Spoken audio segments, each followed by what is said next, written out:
Hi, welcome to Drinking from the Fire Hose. I'm Roger Wilcox and I'm going to be co-hosting this series of 10-minute videos which are aimed at equipping managers to improve their team's performance with my co-host Murray McMillan, who you'll see shortly. In this video snippet, Murray and I are going to be talking to you about the importance of vision, team vision, and what impact it has on your team. We're going to be talking about why it's important and give you some practical tips to enable you to develop one.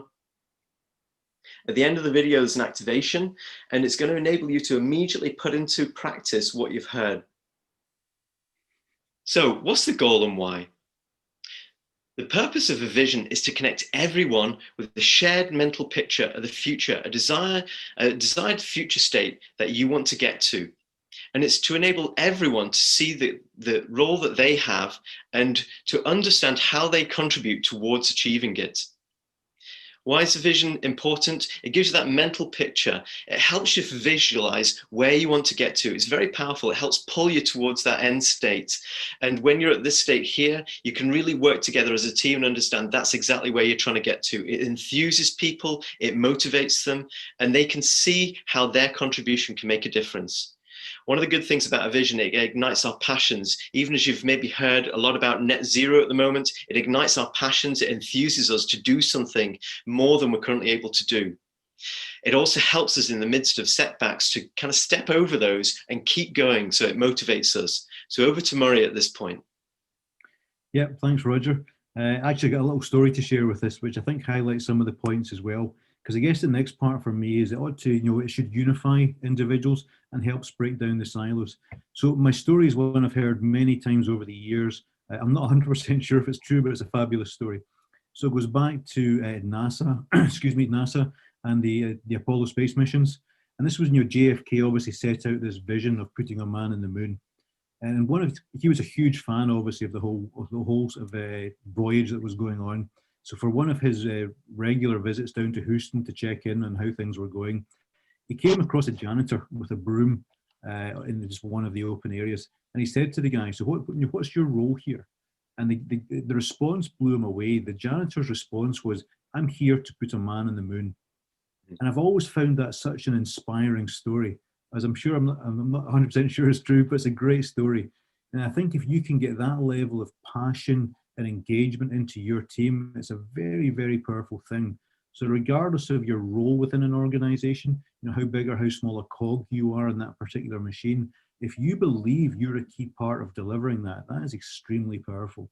As the janitor showed, it's a fabulous story.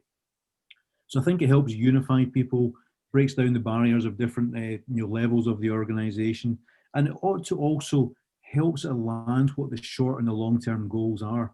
A bit like the NASA story there, obviously that was a huge undertaking to put a man on the moon, but it helps drive all the way through however many years that took. What are our short-term goals? Is that still moving us towards it? With that ultimate long-term goal of what we all know now was a huge success. Yeah. So I guess a key part of this as well is current performance. And one of the key things to have a think about, or maybe even to go and check, is how visible is our vision at the moment? Is it up on the wall somewhere? Is it clear? Is it articulated? And can people actually articulate it? Can people share what the vision is? And I guess a key thing as well is it up to date? And I think this is something we've come across a lot in the last sort of year, is with so much change in the world and so much change in organizations, that vision that you have, is it still relevant? Is it still the right thing? 12 months ago, it may have been perfect. Where we are now, it may have changed. So it's a good check. Do we have one? Is it visible? Can people articulate it? And is it still relevant? And a good check there is, check with your team members. Can they tell you about that vision? And do they sound and feel engaged in it? And a part of that check as well is, does it relate to what we do each day?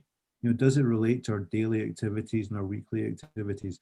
And for me, that's always been a good checkpoint. If you've got that vision and it is relevant and everybody's aware of it, it's a nice checkpoint on a regular basis. All these things that we're working on just now, is that moving us towards this ultimate goal? Or is it perhaps detracting us, taking us off a slight angle? And again, just as I mentioned there, are our plans still consistent with delivering it? So again, with all the change that's going on in the world just now and going on in so many organizations, we've got our clear vision, everybody's bought into it.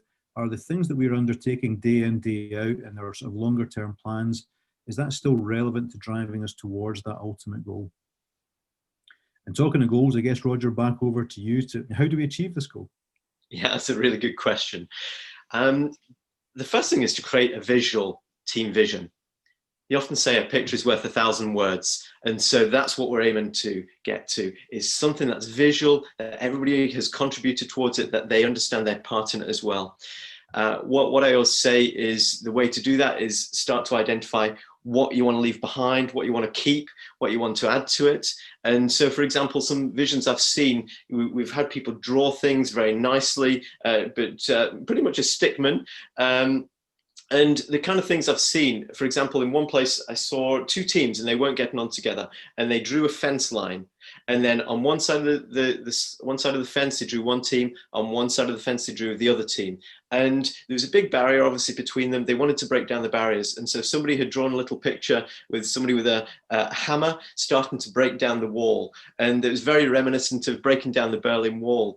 And so you can start to visualize already the teams were discussing that and talking about, well, how can they break down the barriers between the two teams? And they started to then develop some goals, objectives to actually how to do that. So that's one element of the vision. And then you can start to build up other people's aspects of the vision, build it into one overall picture. And what that enables the managers to do and the rest of the team is to talk powerfully about it. Things to keep in mind: be positive, specific, and ambitious. When you're developing that vision, you want to think about what is going to make a difference. On one place I was working, they had a production target to produce 100,000 barrels a day of oil. And so what they did, they drew a mountain, and at the top of that was 100,000 barrels a day of oil. And they recognized that the journey there wasn't absolutely straight. It was going to be a bit windy, but along the way, there were going to be some things that they wanted to get in place that would enable them to get to that overall target and that vision. And so building up all these different elements onto the vision was so important. The other aspect is it comes from the heart and not from the head. So on our longer video, which there's a link to in the comments, if you go to that, we'll talk about some other examples and some more practical things on how to do that. We'll also talk about observable behaviors that you should be seen as a leader. And so I guess at this point, I'll hand back to Murray for some specific activations you can do on this 10-minute video snippet. Okay, thanks, Roger. Yep, so I guess the key activations at this stage would be, as we mentioned at the start, go and check with your team members. Can they describe your vision? Can they articulate it? And an example we've used recently with many people working from home, do they have a copy of it in their home office? It sounds fairly obvious, but is it there? Are they seeing it every day? But I guess the key thing is, can they articulate it? Are they consistent in how they articulate it? If it's a very clear vision, you ought to get pretty much the same message from everybody in your team. If you're seeing or hearing wide variations, maybe that's something to focus on. So, again, go check in with the team. Can they articulate? Can they share it? Is it still relevant? Is it still up to date? And again, does it fit with your short and your long-term goals? And are these goals still aligned with your vision? Yeah, thanks, Murray. So what would say to you is just go do it. Try these activations out. Go and test with your team members. Have they consistently understood the vision? Are they able to articulate it? Are your long-term and short-term goals aligned with it? What we'd love to see you do is to actually upload a copy of your vision onto the comments, just so that other people can get inspired from it. And of course, we're here to help you. We'd love to hear from you. If you need support in developing your vision, it's something we really like doing. It's a fun activity with the team. So give us a call.